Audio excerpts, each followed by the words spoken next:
everybody. Thank you for joining me for Vibrant Life.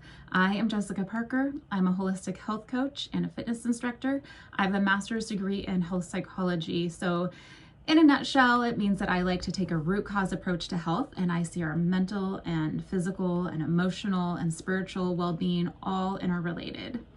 So today is March 7th, 2021. This is episode 3, and we're going to be diving into the difference between low carb, ketogenic, and low fat, and really which is the best approach for you. First of all, we're going to talk about the difference between low fat versus low carb versus keto. There is a difference between low carb and keto. First of all, low fat is where you're focused on the fat macronutrient and keeping that lower than like 30%. When I was doing this, which back in the day, and we won't talk about how many years ago that was, but I've personally focused on 20% or less of my daily intake being from fat. The standard was 30% or lower, but I got a little obsessed with it and I kept mine at 20% or lower. So it really had a lot to do with calories, because there are more calories per fat gram versus carbs or protein. It's 9 per fat gram versus 4 for each of a carb gram or protein. So that was a lot of the drive behind that whole thing. But anyway, I followed that for years, and I'm sure several of you can say, yes, me too. One thing I want people to understand is that when you're eating a low-fat diet, you typically eat a lot more sugar. And it doesn't necessarily come from processed sugars, but even lots of fruits and just carby things in general, and that can cause issues for sure. So let's set that aside for a minute and let's move on to low carb versus keto. The biggest differences between low carb and keto is obviously how many carbs you're taking in. On a low carb protocol, you're going to be restricting your carbs to anywhere from like 50 to 150 grams per day. And then keto, you're going to take that lower. Now, you do need to understand this. We are all so different in terms of how our bodies respond to food and diet protocols. So one person might be able to eat 50 grams of carbs per day, or maybe even a little more, and still be ketogenic. But somebody else might be having a hard time with that, and their body is just totally different in terms of insulin response.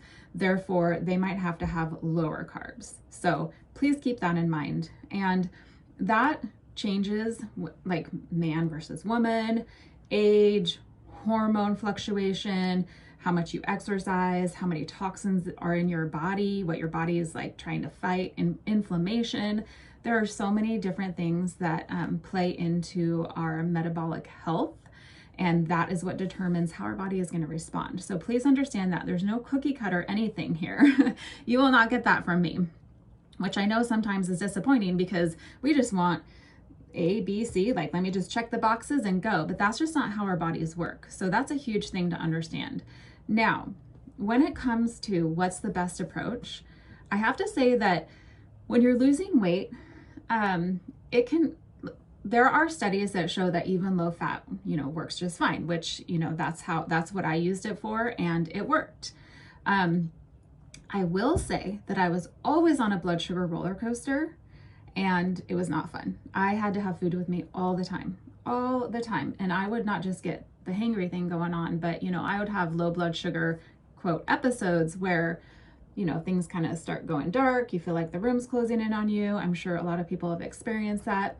So for me, shifting into a ketogenic protocol has changed all of that. I don't have to eat before I work out. I don't have to make sure I have food in my purse or in my car and just with me at all times. It has been extremely freeing. So taking that further, blood sugar and our insulin response is really at the root of so many things in terms of chronic disease, in terms of weight, in terms of even, mental health issues, anxiety. So by taking the reins with that and stabilizing your blood sugar by balancing your macronutrient intake. So again, I'm talking fat, carbs, and protein. So you're not on this roller coaster, can be a game changer. Absolutely. I want to bring up a study. It's a PubMed study. I will link it below so you can look at it yourself. This was 2004. There are a lot of studies out there, but this actually looked at low carbs versus low fat, and it studied 120 overweight volunteers over the course of 24 weeks. And without boring you, I'm just going to jump to the conclusion and the results. There was more weight loss after 24 weeks on a low carb approach. Triglycerides improved. That's huge. That is huge. The HDL, which is your high density lipoprotein, which it's your good cholesterol, went up. We like that. It went up with low carb. And then the LDL remained the same for both. So these are really great statistics. This is really great information. These are things that we want to have happen. We tend to pick a diet protocol based on how fast is this going to get me into the jeans that I want to wear, which, you know what? I totally value that. Not only are you like feeling good when you can fit into your jeans, but you also tend to have more energy, more confidence, all sorts of things. So that's great. However, what's the underlying stuff? The things that I just mentioned from this study are so important. Let's just chat about cholesterol really quick because it gets such a bad rap. I've worked with many people who have been told their cholesterol is too high and therefore put on a statin. And then once their cholesterol lowers, they're depressed and anxious. Their testosterone tanks. They're put on medications to try to balance all that out. They're put on testosterone. It's just this vicious cycle. So I'm not saying that there's never a time and a place for a statin. That's for another show. But just know that we need cholesterol. We need cholesterol. And again, I will dive into that on another podcast, the ins and outs of cholesterol. But this study just tells us so much. And again, you know, your approach needs to really work for you and make sense to you. There's no cookie cutter approach, but this is just a little snapshot of things to consider. Let me take just a minute so I can mention my sponsor, Oregon Valley Farm, which is my family business. We partner with local Pacific Northwest farmers, and we bring grass-fed and finished beef, pasture-raised pork, pasture-raised chicken with no antibiotics, no added hormones to your doorstep. We ship to many different states, so definitely if you're interested, check out our website so you can make sure that we ship to your state, oregonvalleyfarm.com. And we also, if you're near us in the Albany, Oregon area, we offer local pickup.